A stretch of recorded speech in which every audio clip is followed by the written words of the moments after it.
JMU's written a letter to the NCAA. What does this mean, Bennett? You were just on the phone with the College Football Playoff Committee. The entire committee. The whole committee, not just the spokesperson. They put you on speaker. Boo Corrigan and Bill Hancock were like, "Hello, sir," and I was like, "Who is this?" A College Football Playoff Committee spokesperson you sat down, talked with. JMU's written this letter. Does this change anything? No, just to be very clear, because it got kind of confusing on the internet. They are still ineligible for bowl games with the caveat that if there aren't enough 6-6 teams, they can play in a bowl game. That's probably going to happen. The not enough 6-6 teams based on like most bowl projections and people who understand math more than me. Sounds like there's going to be some open spots. So that's exciting.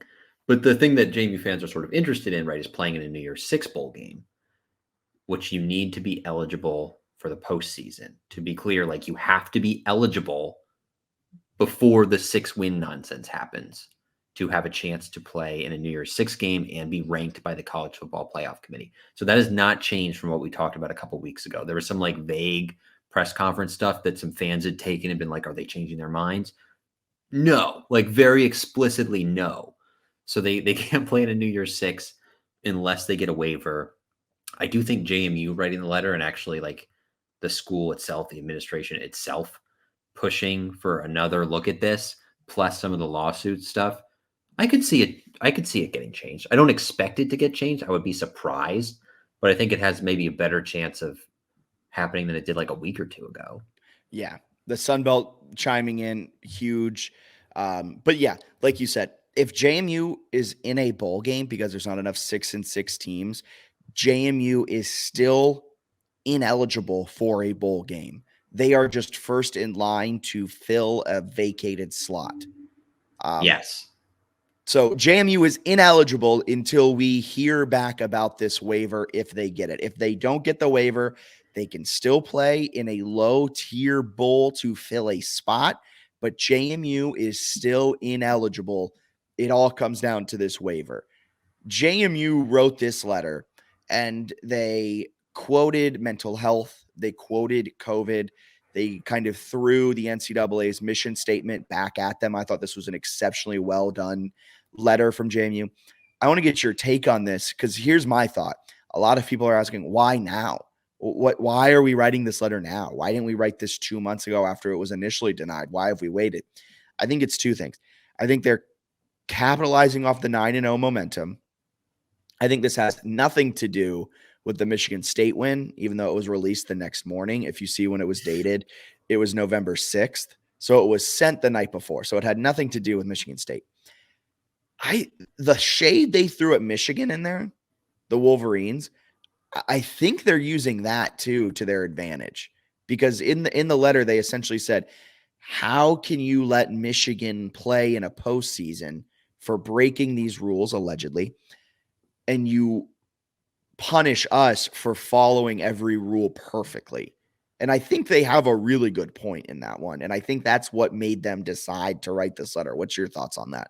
I think that certainly helps. I also think like the timing is never like an accident, right? So they're 9-0. This is sort of a area we pinpointed because Georgia State was a pretty tough matchup on the road. They play UConn this week. Like if there's ever a week to have a lot of distractions circling the team where maybe they don't play their best, no offense to UConn, it's UConn week, right? They suck. They're so bad. So like if you're going to like have this floated out there and be a big talking point, now is the time. And then they're also very much in the New Year's Six conversation where if they could be ranked by the playoff committee, I think there's a good chance they're ahead of Tulane. They're not in the AP poll. I think they're one spot behind in the AP poll. But the committee does a really good job. I think they're better than the AP poll. They take a much closer look at things. They look at resumes in much more detail, and they would take a closer look here given the New Year's Six sort of implication of the group of 5 teams. And I think JMU has a stronger case in terms of strength of record, the fact they're undefeated, where Tulane has a loss. I know it's to Ole Miss, but I think JMU's resume is better. So that's part of it too. And then I think they kind of believe that there's a chance they could actually have a change, right? The NCAA sort of flipped on Tez Walker and his eligibility for North Carolina. I think they're wondering maybe they can get something to happen. They have sort of that lawsuit for the Virginia Attorney General that's been You've floated. said too much.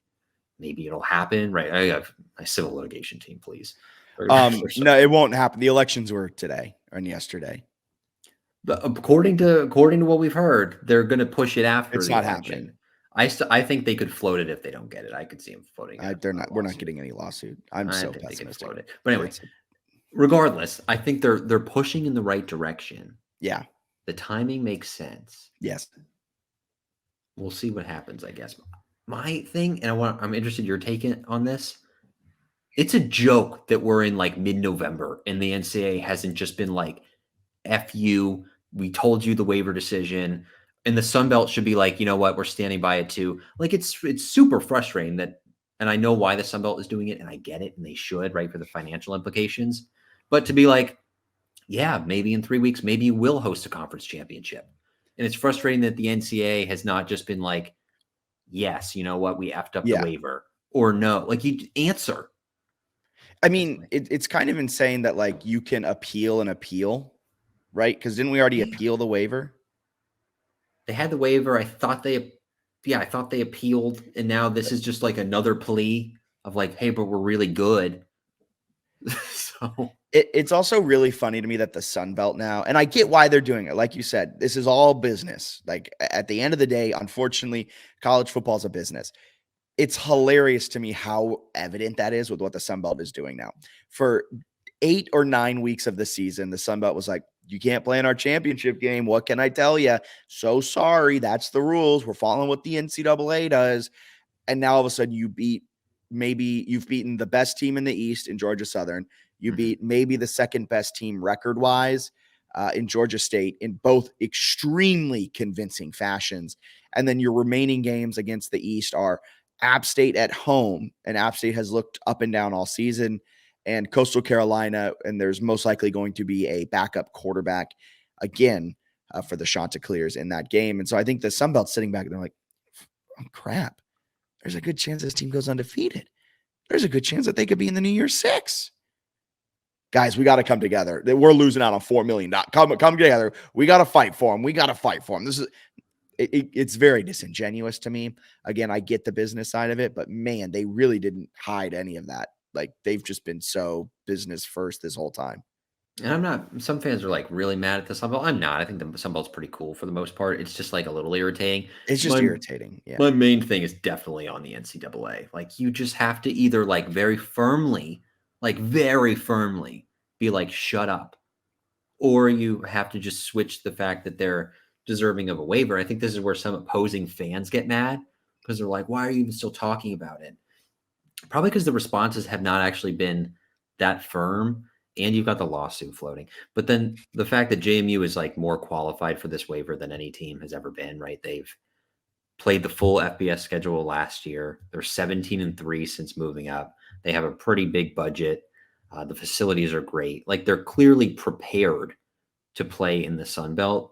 And that's why the waiver is there. People are like, you knew the rules. Like, well, one of the rules was that you could apply for the waiver. They met every waiver criteria, and it got denied without any explanation. Like, that's why JMU's frustrated. It's kind of insane that the waiver got denied the first time, too. Yeah. Like, I don't know what else you have to do to get a waiver. I also think it's hilarious because it's so evident that the NCAA did not prepare for this. When they were making these rules, they went through every single possible way of going through, except for the one that seems like the most glaring, which is, what if a team's really good in the second year of its transition and could be a New Year's Six team? And they just like didn't address that. Like the college football playoff doesn't even totally, like, I mean, they've answered now that like you have to be, but it took them a few weeks to say anything, right? It was 5 or 6 weeks into the year. Somebody tweeted this at us, and I think it's one of like the listener questions, but they're like, is that even written in the college football playoff rules? I couldn't find it when I looked through their stuff. I don't know where they're getting the whole like idea that, hey, if you can't play in a bowl normally, you can't play in the New Year's Six. Did they make that up on the fly? I don't know. I think so. They've been, kind of feels like they did. The college football playoff, their spokesperson has been awesome in answering the questions that you have sent them. So I don't want to like disparage them by any means, but it definitely feels like the college football playoff is like, oh crap, the NCAA made a mistake, and now like we're the ones left to figure this out. Yeah, what are they? It's not their fault. Like the NCAA has just made it a weird mess, and it's frustrating. And I think like, I don't know that we have a lot of like opposing fans listening to the podcast, but people always get If frustrated there by like, are, hey, how you guys doing? Drop where you are, what school you're affiliated with, and be sure to follow JMU Sports News. shout out to the Liberty fans who hate listening. But like playing in a New Year's Six game obviously matters for the conference in terms of exposure and the financial money. Getting in the Sun Belt Championship is also kind of a huge deal and has like financial ramifications for like businesses in Harrisonburg. Like there's so many ripple effects that no one's talking about. Like if you can host Troy, that's another weekend that like every Harrisonburg hotel is booked. That's every restaurant is packed for like that whole weekend. Like there's a lot of ripple effects here that no one's like really talking about, but it's kind of huge if you can get those games. Here's an interesting take, and it'll be my last take on this. At this point, it seems very likely that if Troy meets JMU again in the Sun Belt Championship game and Troy's able to win that on the road and Troy doesn't drop another game, they could all of a sudden find themselves in a battle for the New Year's Six. Yes. So wouldn't you want, as the Sun Belt, to give JMU the ability to play in that game? Because at this point, it is a win-win for both teams playing in it. For JMU, they would assumingly get to host a game and be able to claim championship. For Troy, which is the assumption that they will be able to make it through the rest of their schedule with an unblemished record and play in that game. For Troy, it's their way to say, screw you, JMU, which I know every Trojan fan is dying to do, but they have no leg to stand on. But it also potentially propels Troy into the New Year's Six. So my take is that if you're the Sun Belt, regardless of what the NCAA wants to say right now, wouldn't you want JMU to be eligible to play in your championship game? The issue is if JMU wins the game. Is that an issue though? Because Troy still wouldn't have. Troy needs that win to make it into the New Year's Six conversation. So if they lose it, they're already not in the conversation. So what? They go from the New Era Pinstripe Bowl to the Boca Raton Bowl? Like, I don't think that's a big loss. I think the benefit would be that your champion plays in whatever like highest bowl you have. It's obviously not a New Year's Six, but you would have Troy sort of propped up like they were last year when they played UTSA, beat UTSA, and that was still a pretty valuable win. So from that perspective, I get it. Like if they beat, like let's say Coastal wins out and upsets JMU or something, they'd be like 9-3. You beat a 9-3 Coastal. That's a pretty decent win for Troy. They're still probably short. Still probably short of the New Year's Six, but it's then you can prop them up. So I kind of get why they would do that a little bit if JMU doesn't have any path to a New Year's Six, especially because going into the year that was agreed upon. So it's like it's like if it changes where like you don't even get the waiver, and then you're like, you know what, you're so good that we want you to just beat us up anyway. Like I think that would be the tough. But I get what you're saying because if Troy's close, there is a little risk reward there of like, hey, Troy, like get it done, and you with 2 losses might be good enough because you've already avenged one of those 2 losses. And assuming maybe Tulane stumbles, and they might, man. Like I think like the other force is already tumbled. Like if JMU gets a waiver, I've seen some fans be like, how embarrassing would it be if they lost? If they lose to like Coastal and Coastal wins out and it's 9-3, and then they beat Troy again, 12-1 JMU with 2 wins over Troy would still be in the mix for a New Year's Six, in my opinion. Yeah. You just can't lose to App at home or UConn at home. Yeah, I think those are probably end up doing. But like if you lose to Coastal on the road and then beat Troy again, I think you're in the mix. Yeah.